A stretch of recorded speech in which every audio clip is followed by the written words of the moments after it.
Et nous ont rejoint Jean-Michel Apathy, éditorialiste à Quotidien. Bonsoir Jean-Michel, merci d'être là. En duel, duo, discussion, conversation, opposition, on jugera à la fin. Avec Guillaume Roquette, patron du Figaro Magazine. Merci beaucoup, et à l'un et à l'autre. Quand on entend ce soir Laurent Wauquiez, ce matin plutôt, c'était sur notre antenne, et c'est sans doute l'élément de surprise de la journée qui tout à coup ouvre le jeu. Il faut peut-être lire exactement ce qu'il dit. Le rassemblement de la droite va de Gérald Darmanin à Sarah Knafo. Pas un programme politique qui consiste à faire une espèce d'entre-deux saumâtre dans lequel on met un bout de centre-gauche et de centre-droit. Je crois à la reconstruction d'une offre politique qui soit le rassemblement de la droite, la fameuse union des droites. Est-ce que c'est en train de naître sous nos yeux ? En tout cas, c'est un pas, c'est un petit pas. Mais Laurent Wauquiez ne franchit pas le Rubicon. Parce que ça voudrait dire franchir le Rubicon, faire une primaire avec Jordan Bardella ou Marine Le Pen, qui évidemment ne l'accepterait pas. Ça, c'est encore, même d'un point de vue conceptuel, d'un point de vue des idées politiques, impossible. En revanche, quand on voit que ça va jusqu'à Sarah Knafo, pour pas dire Éric Zemmour, ça c'est curieux. Moi, à ma connaissance, le patron de ce parti, Reconquête, c'est encore Éric Zemmour. Donc, on sent qu'il y a encore un tout petit peu de complexe chez Laurent Wauquiez, mais ça va dans le bon sens. Il est évident que ces gens sont d'accord sur 80% du programme. Donc, allons jusqu'au bout. Gérald Darmanin, bon, d'accord, on comprend. Il le qualifiait de traître il y a quelques années. On est face à l'ardoise. Sarah Knafo, comme c'est surprenant, le parti Reconquête dit l'islam est incompatible avec la République. Éric Zemmour parle de remigration nécessaire des étrangers sur le territoire, alors pas des Danois et des Américains, mais d'autres étrangers. Enfin, il est d'accord avec tout ça, Laurent Wauquiez ? L'islam n'est pas compatible avec la République ? Il en est là, Laurent Wauquiez ? On en est là maintenant ? C'est ça l'union des droites ? Intégrer Jordan Bardella et Marine Le Pen, qui, eux, disent, Marine Le Pen le dit, l'islam est compatible avec la République, et puis on est d'accord sur tout, et puis ça, je comprends. Sarah Knafo ? Mais enfin, vous savez quoi ? Souvent, la politique n'a aucune logique, aucun intellectualisme, que de la boutique, que des intérêts. Et Laurent Wauquiez, là, ça n'est que de la boutique. Je pense qu'il ne faut pas s'arrêter au slogan. Il me semble que quand Reconquête dit que l'islam n'est pas compatible avec la République, ça veut dire que l'islam, comme système politique, n'est pas compatible avec la République. Mais Éric Zemmour, dont je ne suis pas l'avocat, mais il se trouve que je le connais assez bien, et que c'est quelqu'un que j'estime, a dit que ce n'était pas les musulmans comme personne qui posait un problème. C'était l'islam qui voulait s'imposer comme un système alternatif aux valeurs de la République. Et ça, on le voit tous les jours. Ça s'appelle la communautarisation. Dire cela, à mon avis, même si c'est un peu fort dans les termes, même si le risque, c'est que nos compatriotes musulmans se sentent exclus, je pense que c'est une base de discussion. Et je pense que nous sommes allés beaucoup trop loin dans les accommodements avec l'islam. Je vous renvoie à une du magazine d'Elisabeth Lévy. J'oublie son nom à l'instant. Janvier 2018. Éric Zemmour, en une, donc entre l'islam et la République, les musulmans doivent choisir. Vous savez, on peut tourner autour du pot et financer, mais les mots sont là. Quand on dit que l'islam n'est pas compatible avec la République, cela veut dire que cette religion-là n'a pas sa place en France. Non. Alors, on dit qu'il y a 4 millions de pratiquants, je ne sais pas ce qu'on en fait, on ferme les mosquées. Qu'est-ce qu'on fait quand on dit quelque chose comme ça ? C'est un propos outrancier, extrême droite. C'est le problème d'Éric Zemmour, de Sarah Knafo. Ça m'est égal. Mais entendre Laurent Wauquiez dire « Ah ben nous, on peut s'allier avec eux », ça veut dire que soit ce qu'ils disent, en fait, ils ne le croient pas, soit lui se moque de ce qu'il dit. Voilà. Ce n'est pas sérieux. Mais je pense que c'est un, encore une fois, c'est une formule qui peut se discuter, mais on voit tous les jours que la République recule par rapport au communautarisme. Est-ce que vous avez vu, par exemple, Gérald Darmanin, qui est obligé, le garde des Sceaux, qui est obligé de faire un texte officiel pour interdire le voile islamique à l'École nationale de la magistrature ? Les juges de demain, ça vous pose pas un problème, ça ? Eh bien, moi, ça m'en pose un. C'est intéressant parce que c'est en ça qu'on est différents. Moi, ça me choque profondément. Et si je voyais un magistrat avec un foulard islamique, je serais profondément gêné parce que je me dirais, comment peut-on imaginer que cette femme, parce qu'en l'occurrence, c'est plutôt un attribut féminin, décide et juge avec tout le recul nécessaire. Vous trouvez, et c'est une chose qui nous différencie, que c'est très bien que tout le monde peut vivre comme il veut.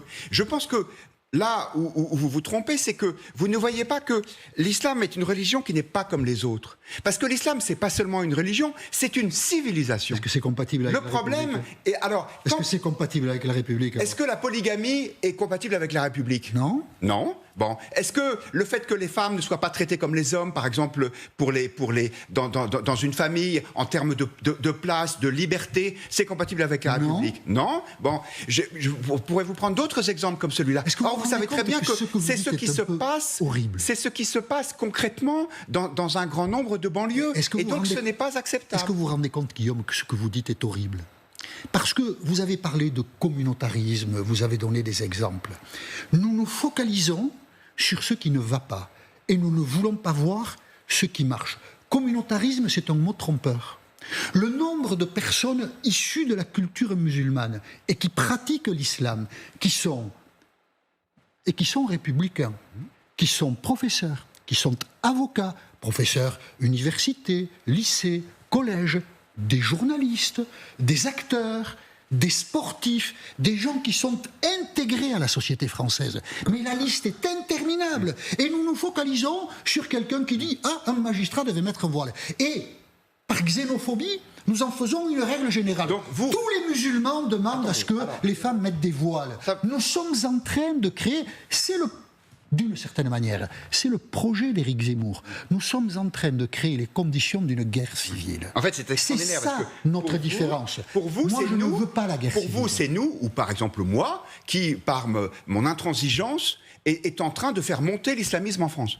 C'est ça que vous pensez? Non, je pense que vous êtes en train de rejeter les musulmans du pacte républicain. Mais non. L'islamisme, vous pensez que je suis tolérant avec l'islamisme? Ce que je voudrais vous dire, regardez les sondages. Il y a eu plusieurs sondages qui montrent que, quand on pose la question, est-ce que l'islam est au-dessus des lois de la République? Plus les musulmans qui répondent sont jeunes, plus ils répondent oui. Nous avons un problème. Ça n'est pas quelques cas isolés, parce que sinon, est-ce que vous croyez que je serais là à vouloir sonner le tocsin? Ce serait irresponsable. Mais je vois qu'il y a des tensions qui sont de plus en plus fortes. Tous les professeurs de France vous le diront, il y a de plus en plus de difficultés à l'école parce qu'on ne peut plus enseigner de façon libre l'histoire de la France et ses valeurs. C'est pas moi qui le dis, vous comprenez? Vous avez des signaux tous les jours. Je pense parce que vous êtes de bonne foi. D'intégration. Oui, mais ils sont formidables ces signaux-là. Ils sont formidables ces signaux-là. Le problème, c'est qu'ils ne sont pas suffisamment important pour nous enlever, en tout cas pour m'enlever mon inquiétude. Guillaume et Jean-Michel, vous êtes allé beaucoup sur Reconquête, mais en réalité, vous le disiez vous-même, Jean-Michel, la question, c'est plutôt le RN qui est la grande force. Et alors, là, je vous pose quand même la question, oui ou non pour vous, est-ce que ces murs, qu'on le souhaite ou qu'on le déplore, qu'il y ait, comme disait tout à l'heure sur ce plateau un Renaud Girard, une forme de grande union, partie, je pense qu'il va un peu vite, mais d'union assez large entre la droite ex-UDF, pour remonter vraiment au grand-père, ex-RPR, et le RN ex-FN. Est-ce que c'est possible? Il faut poser les questions de manière juste. Est-ce que vous avez dit, est-ce qu'il est souhaitable qu'il y ait... Non, je m'en fous. Ils font ou ils font pas. Est-ce que c'est possible? Oui, bien sûr. Qu'est-ce qui les sépare aujourd'hui? Rien. Pourquoi? Parce que d'abord, le Rassemblement national a beaucoup bougé. Le Rassemblement national a encore des lubies et des folies. Moi, quand j'entends les rassemblements du Rassemblement national nous dire qu'il ne faudrait plus qu'on paye la cotisation européenne, il faudra que les agriculteurs comprennent qu'ils sont tous en faillite. Ils racontent un peu n'importe quoi quelquefois. Mais enfin, on la limite à 20 milliards. C'est déjà bien sûr que Jordan Bardella et Bruno Retailleau, et donc Laurent Wauquiez, et donc Gérald Darmanin peuvent se retrouver ensemble. Est-ce que ce verrou peut sauter, va sauter, peut sauter? Il va sauter. Il va finir par sauter. Bien sûr. Je pense qu'effectivement, il y a des constats qui sont les mêmes. Quand Gérald Darmanin dit à juste titre que l'état de droit n'est ni intangible ni sacré, quand il dit que l'immigration n'est pas ou n'est plus une chance pour la France... c'est Bruno Retailleau qui a dit intangible ni sacré. Oui. C'est Bruno Retailleau. Oui, c'est parce que j'ai dit. Darmanin, pardon, excusez-moi. Non, je ne parlais pas de Gérald Darmanin, je parlais de Bruno Retailleau. De la même façon, c'est le même Bruno Retailleau, merci de me corriger, qui disait que l'immigration n'est plus une chance pour la France. Donc, il y a un constat commun. Il y a aujourd'hui une difficulté qui est le programme économique. C'est-à-dire que, effectivement, le Rassemblement national ne se montre pas très, très courageux, par exemple en matière de report de l'âge de la retraite. Je pense que ce n'est pas insurmontable. Et je pense qu'il y a un moment où ça va, où les choses vont se faire. Marine Le Pen parle de l'oligarchie quand elle parle de l'économie. Non, mais enfin, Madame Le Pen, enfin, voilà. Et quand on n'est plus en Union soviétique, enfin. Et quand Darius Rochebin, ici présent, lui dit est-ce qu'il faut diminuer le nombre de fonctionnaires, elle répond ça, c'est un programme de droite. C'est un truc de droite. C'est un truc de droite.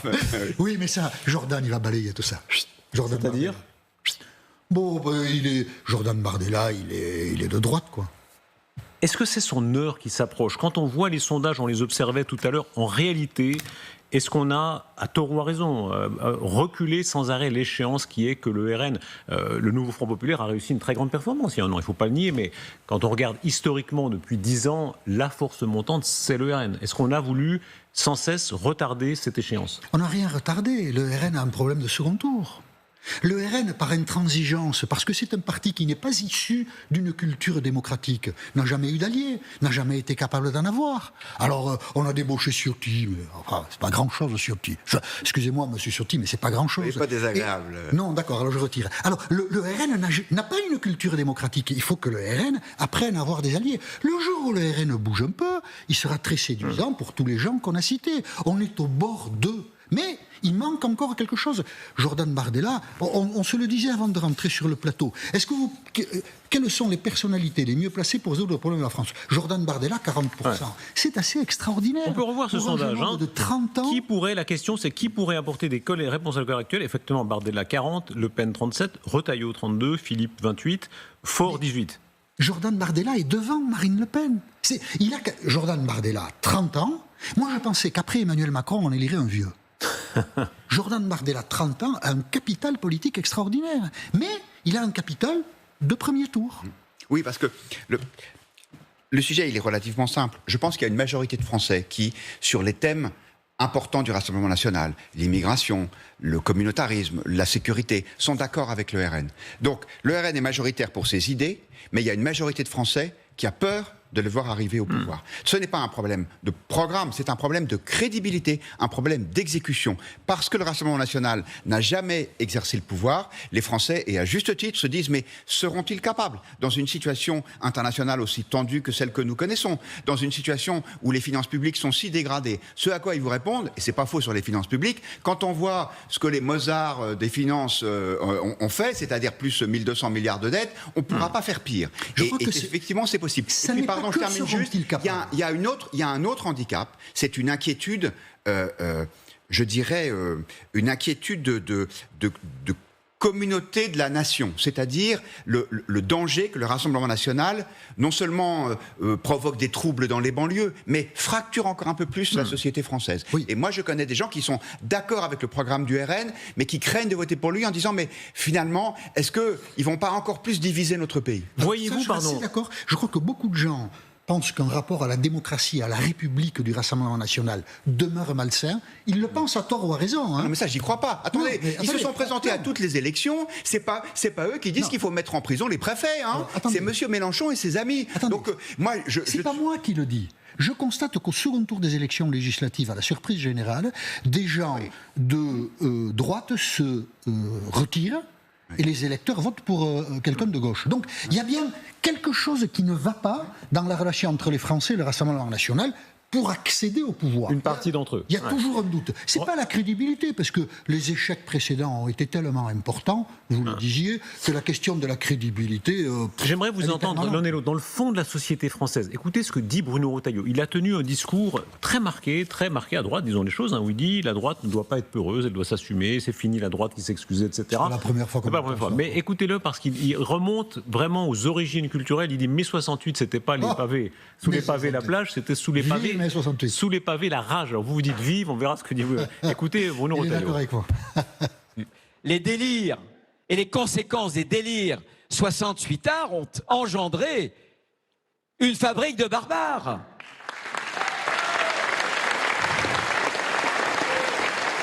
Parce que sous les pavés, c'était pas la plage. Sous les pavés, c'était la rage. Une rage juvénile d'adolescents qui ne se sentent plus tenus par rien, si ce n'est par un désir de toute puissance. Cette rage, on ne la soignera pas avec le laxisme, avec la mictivisation. On la soignera avec la sanction et la responsabilité. Et pour reprendre un mot que François Bayrou a remis au goût du jour, nous sommes, je crois, tous des boomers. Là. C'est le club des boomers, pardon, à ceux qui sont plus jeunes ou plus âgés que nous. Mais effectivement, quand on entend Bruno Retailleau en 2025 dire encore aujourd'hui, au fond, le débat de fond, c'est ça. Oui ou non, on paye, de son point de vue, négativement mai 68. C'est Éric Zemmour. Je ne veux pas en faire une fixation, mais Éric Zemmour a tout le temps dit ça. Un peu quand même, Jean-Michel.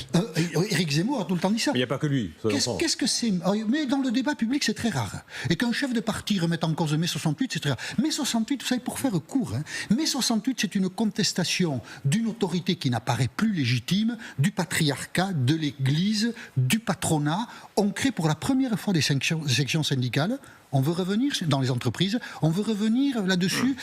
Mai 68, c'est le nouveau cinéma, le nouveau roman. C'est François Truffaut contre les anciens réalisateurs. C'est Johnny Hallyday contre Charles Aznavour, Charles Trenet. Il a du talent, Aznavour. Mais les jeunes ont envie d'autre chose. C'est tout ça, mai 68. Et là, Bruno Retailleau, mais il ne sait même pas ce que c'est, mai 68. C'est pour ça qu'il dit ça. Moi, je suis un peu moins nostalgique de mai 68 que Jean-Michel, peut-être parce que j'avais 3 ans, donc je n'avais pas encore pu en tirer toute la substance. Oui, moi j'avais déjà 50 ans. Vous savez qu'après mai 68, l'ordre est revenu dans le pays, heureusement. Il y a 3 citadelles qui sont pas tombées, c'est-à-dire où les forces de l'ordre ne sont jamais allées.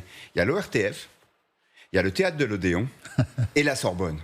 Et en fait, la déconstruction 68ard, c'est-à-dire l'idée que l'individu existe par lui-même, qu'il ne doit pas avoir de limite à ses désirs, tout cela a été assez rapidement battu en brèche, y compris par le monde du travail d'ailleurs. Et la CGT a dit maintenant ça suffit, on a besoin d'entreprises, on a besoin d'ouvriers, mais on a aussi besoin de patrons. Mais dans ces 3 univers-là, l'audiovisuel public, le monde de la culture et le monde de l'université et de l'école, eh bien ces idées 68ardes sont toujours à l'œuvre. Aujourd'hui, elles sont balayées dans le pays. Il y a une demande d'autorité, une demande de verticalité qui n'a jamais été aussi forte. Il y a aussi la nostalgie d'une époque où l'attachement à son pays était quelque chose de majeur. Et en mai 68, tout ça est ridiculisé, balayé, détruit. Eh bien, je pense que nous payons encore les conséquences de ce mouvement. Vous savez, quand on dit, par exemple, on s'étonne de voir la violence qui touche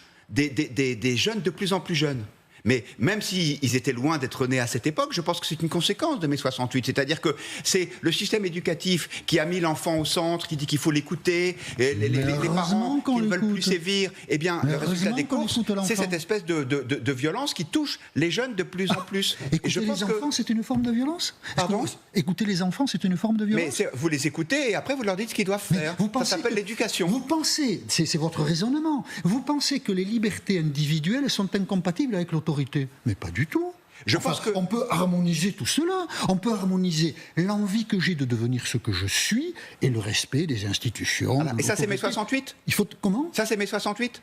C'est quoi le slogan mai 68 ? Il est interdit d'interdire. Jean-Michel, ne faites pas semblant de ne pas le savoir.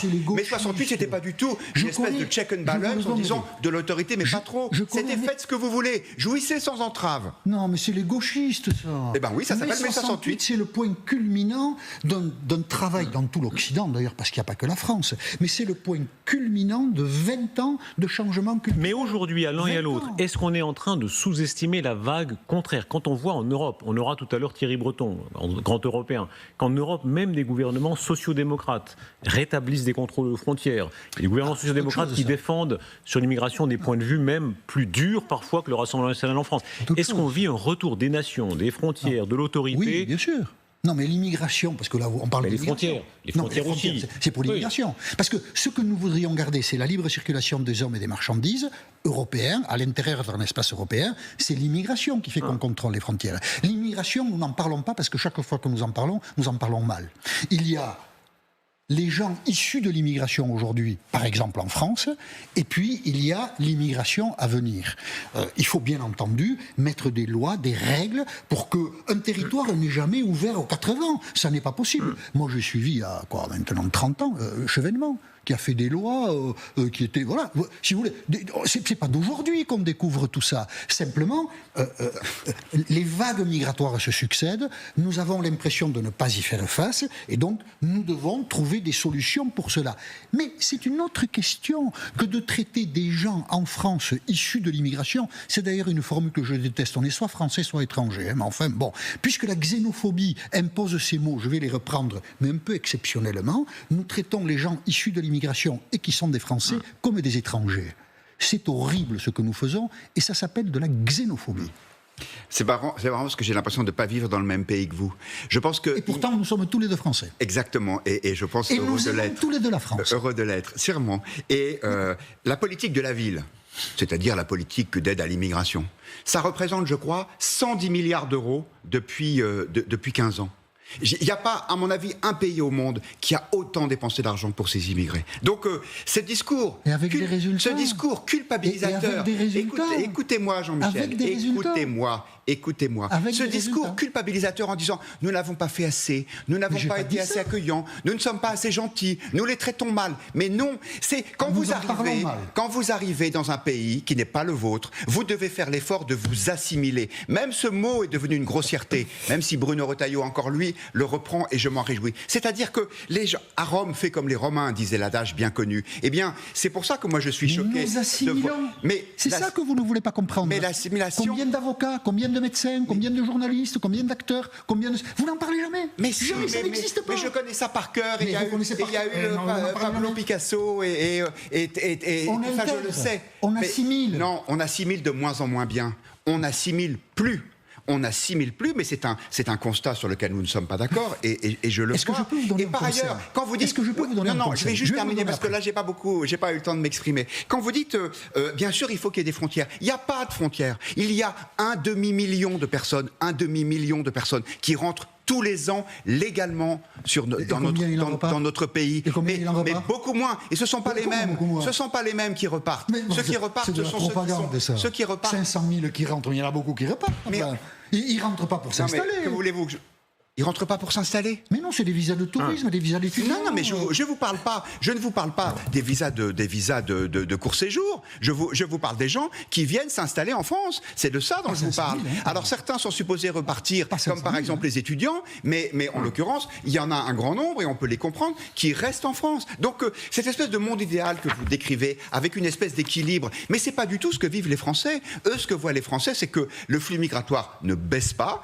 que l'assimilation ne se fait plus, et qu'il y a un certain nombre de problèmes aigus qui sont liés à l'immigration, qui sont le logement, et c'est pour ça qu'il y a une crise du logement en France, qui sont assez largement une crise de notre système social, qui sont aussi la délinquance, parce que ce sont les chiffres du ministère de l'Intérieur, il y a une surreprésentation des étrangers dans tous les compartiments de la délinquance en France. Eh bien, il faut s'arrêter.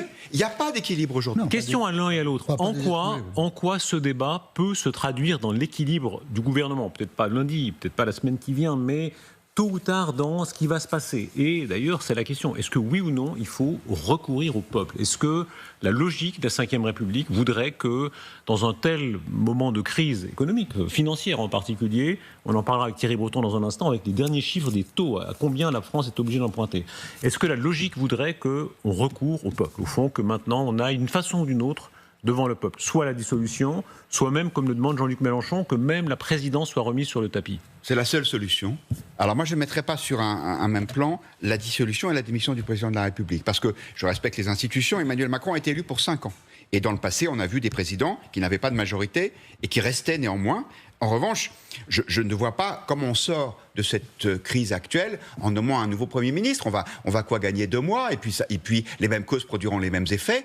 Et il n'y a que le peuple qui puisse trancher ce sujet. C'est-à-dire qu'il n'y a que lui qui puisse dire nous voulons partir dans une direction. J'écoutais les propos de Dominique Régnier, je crois que c'était au congrès des Républicains, qui disait aujourd'hui les partis de gouvernement, c'est-à-dire qui vont du Parti Socialiste jusqu'à LR. Ça représente 30% des Français, 30% des électeurs inscrits. Les autres, ou bien ils s'abstiennent, ou bien ils votent pour des partis extérieurs. Ça n'est pas possible.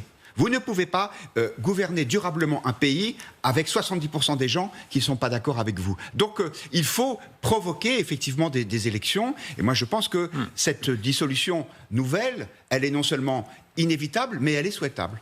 Je vois le bandeau 5e République, sommes-nous à la fin d'un système ? Non, pas du tout. Les institutions sont solides. Ce qui les manœuvrent aujourd'hui sont médiocres. C'est très différent. La 4e République, les institutions étaient médiocres. Et d'ailleurs, les hommes politiques talentueux. Aujourd'hui, c'est l'inverse. On a des institutions solides et des gens très médiocres au pouvoir. Mais pardon, De Gaulle disait il y a le moment où les partis le diable va revenir dans le confessionnal. C'était joli. Il est là. Le diable est revenu. À cause d'Emmanuel Macron, à cause de son incapacité, en 2022, après avoir été réélu, à avoir une majorité à l'Assemblée nationale, parce que tout est là, et la dissolution a aggravé la faiblesse d'Emmanuel Macron. C'est pas Emmanuel Macron qui a nommé les députés. Aujourd'hui, non, vous avez raison. Mais si on dissolvait l'Assemblée nationale, parce que le recours au peuple, vu le bazar, je crois que c'est nécessaire, si on dissolvait l'Assemblée nationale, c'est comme ça, c'est correct de le conjuguer comme ça, nous aurions le même résultat. C'est-à-dire une Assemblée nationale très difficilement gouvernable. Les institutions, tout le temps, mais alors encore plus depuis la réduction du mandat présidentiel, ont une logique. On commence par l'élection du président de la République. Si on veut redonner une légitimité, une force au pouvoir, on commence par l'élection du président de la République, qui ensuite dissout l'Assemblée nationale en espérant avoir une majorité pour l'accompagner. Il faut aujourd'hui, pour sortir de la crise, convoquer les urnes, mais cela ne peut se faire sereinement que par une élection présidentielle anticipée. Et ce n'est pas être irrespectueux des institutions que de dire ça, c'est alerter Emmanuel Macron sur la responsabilité qui est la sienne. Nommer un Premier ministre, assister à sa chute, constater que les marchés financiers nous mettent une branlée avec des taux d'intérêt qui ne vont pas baisser mais qui vont plutôt augmenter. Dissoudre à ce moment-là, dans un climat de détresse absolue, c'est aggraver la crise et ça n'est pas la régler. Le départ d'Emmanuel Macron est la seule option sage. Elle est folle. Et pourtant, c'est la seule qui est sage. C'est possible, mais je pense que c'est vraiment à lui de décider. Un mot sur cette crise. Le problème de cette crise, on peut l'aider de cette crise des finances publiques, c'est que ça n'est pas une crise aiguë. C'est-à-dire que nous ne sommes pas dans la situation de la Grèce ou de l'Espagne. Effectivement, vous le disiez, les taux d'intérêt augmentent, mais je crois qu'on doit être à 3,5%.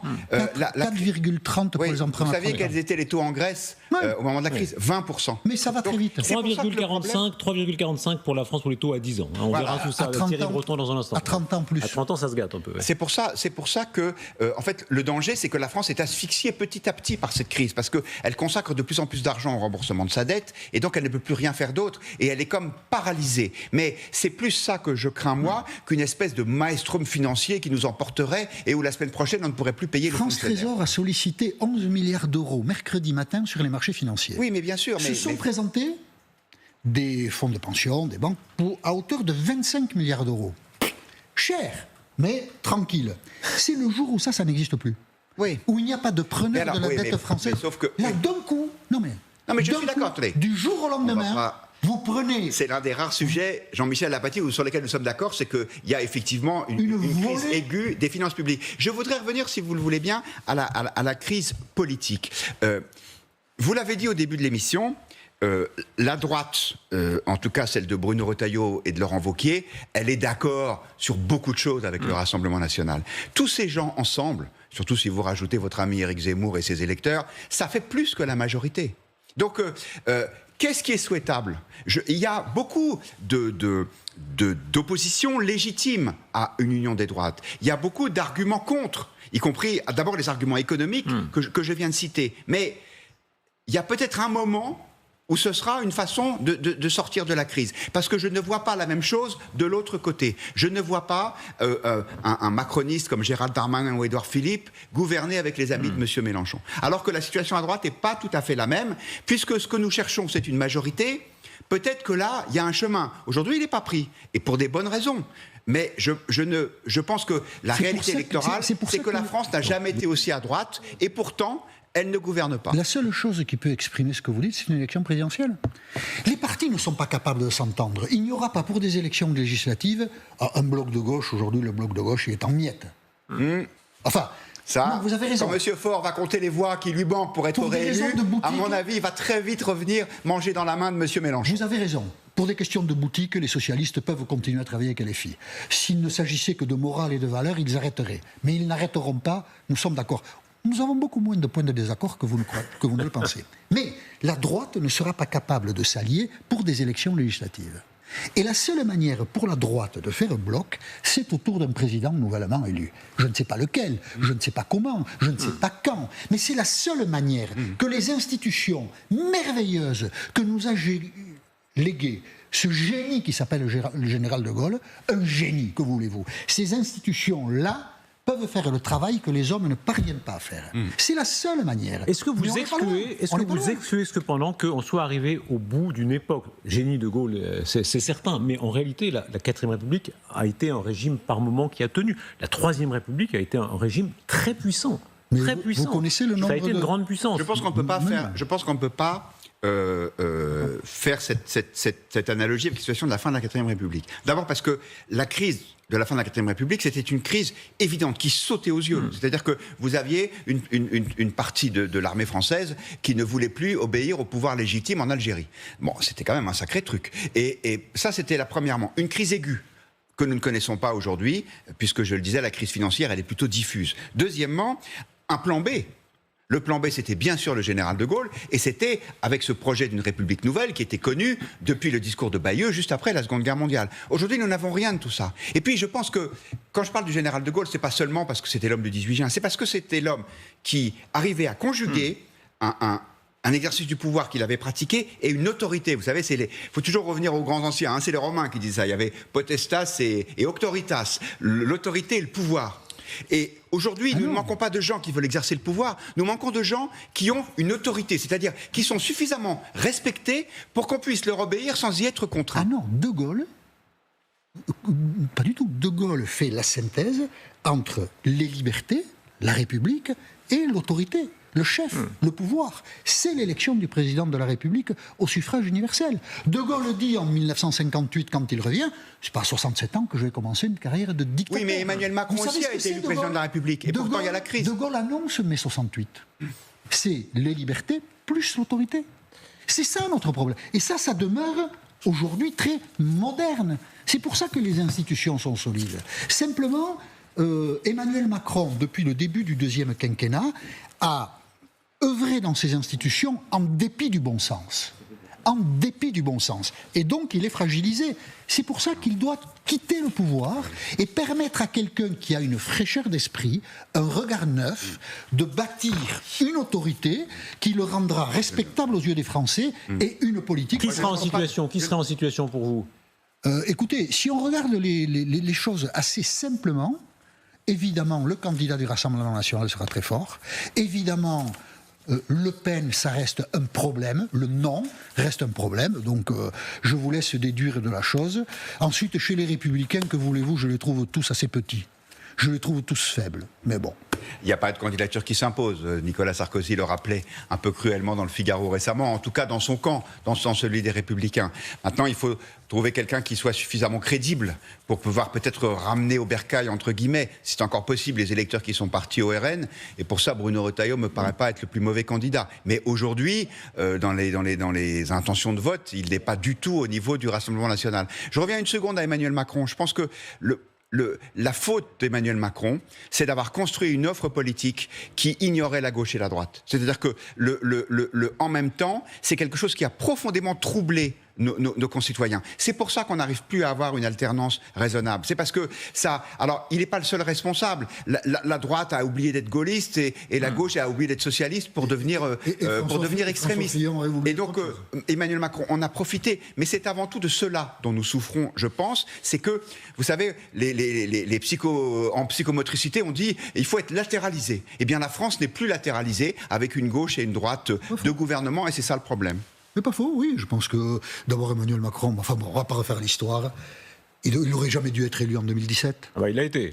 Il l'a été parce qu'il y a un accident. Vous n'êtes pas très démocrate, Jean-Michel. Un accident industriel qui s'appelle... Ça s'appelle la démocratie, Jean-Michel. C'est un accident. Mais non, mais Emmanuel Macron, quand il est candidat, c'est pour refabriquer le Parti socialiste, pas du tout pour être président de la République. L'accident industriel François Fillon lui ouvre un boulevard. Et il est aidé par François Bayrou. Enfin, si on oublie... Mais il est président de la République. Il gère le premier mandat correctement et le deuxième est un naufrage. Voilà. Qu'est-ce qui va se passer économiquement ? On va aller aux chiffres. Il sera très intéressant d'entendre, merci beaucoup, et à l'un et à l'autre. Thierry Breton, dans un instant, c'est Le Monde qui vient avec Thierry.